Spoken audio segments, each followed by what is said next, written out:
Do you hear the whispers in the night? Is something lurking just out of sight? How far would you go to uncover the truth? What if it leads you into darkness? The tale of the Djinn of Pita is waiting. Stay until the end to understand everything.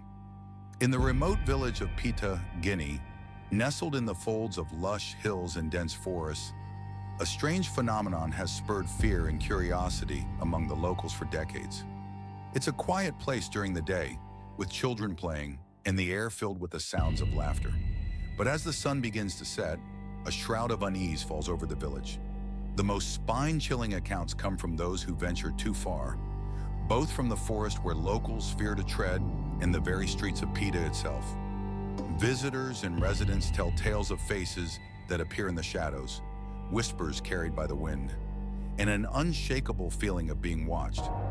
Most vividly, the tale hinges upon an abandoned house on the outskirts of town, long shunned and overgrown, left to rot with the echoes of its past. Many villagers refuse to visit the house, especially on full moon nights when their fear runs deepest. They say that's when the Djinn awakens. Children claim to hear laughter that doesn't belong to any living soul, while older residents tell chills down their spine from distant cries. Some say they've felt a cold breath on their necks or seen fleeting figures dart among the trees. In 2015, a local group of teenagers decided to explore the haunted estate, daring each other to brave the remnants of the past. But when they returned, they were changed, their eyes hollow and spirits broken. They spoke of haunting figures and shadows that seemed to move on their own, tales so disturbing that their families didn't allow them to play outside after dark for weeks. But why did the legend of the Djinn endure? Pita was once a bustling trading hub, but as the woods around it filled with tales of the supernatural, fear replaced commerce, and life slowed. It's said that long ago someone crossed a boundary, disturbing an ancient spirit that had been resting. The Djinn, believed to be a guardian of secrets and fears, became a local sentinel of sorts, punishing those who dared disturb its peace. Over the years, stories spread like wildfire, shifting and changing until they became an integral part of Pita's identity. Word fell softly from lips in hushed tones, and as darkness closed in, rumors of the Djinn seeped into conversations at nearby markets, whispering between weary travelers. The more frightened villagers became, the more stories they shared. Some claimed to have had encounters that were outright chilling, whispers on chilly nights, and eerie drafts that left them breathless when they entered the woods. Police logs documented an increase in missing person reports during certain months, always related to the full moon, leading to warnings being issued in the early mornings and rumors becoming panic among the tight-knit community. In a particularly noteworthy incident, police were called in when a woman claimed she had seen a dark figure standing by the old house. When officers arrived, they found her trembling, incapable of recounting fully what she had seen. Yet her account triggered an investigation. The police stood outside the house as night fell, hoping to yield some evidence of this Djinn that villagers spoke of. But what they captured were merely shadows and echoes of the night. No trespassers, no disturbances.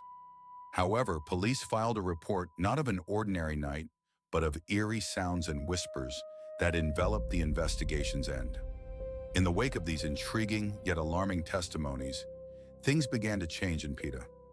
Signs warning against trespassing near the old house were placed around the property, and as stories continued to circulate, one local chief even established a ritual around the full moon, urging villagers to come together, light candles, and chant traditional prayers to ward off the Djinn.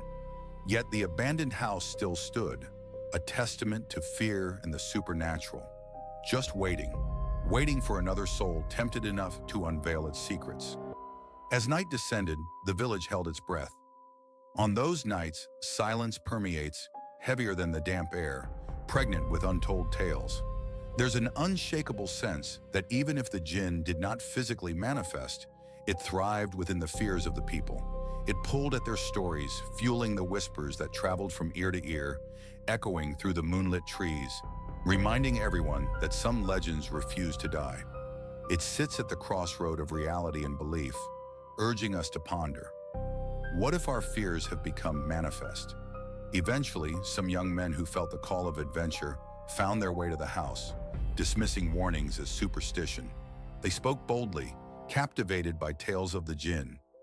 Yet their laughter faded as they stood before the deteriorating walls, each creak sounding like a sigh from beyond.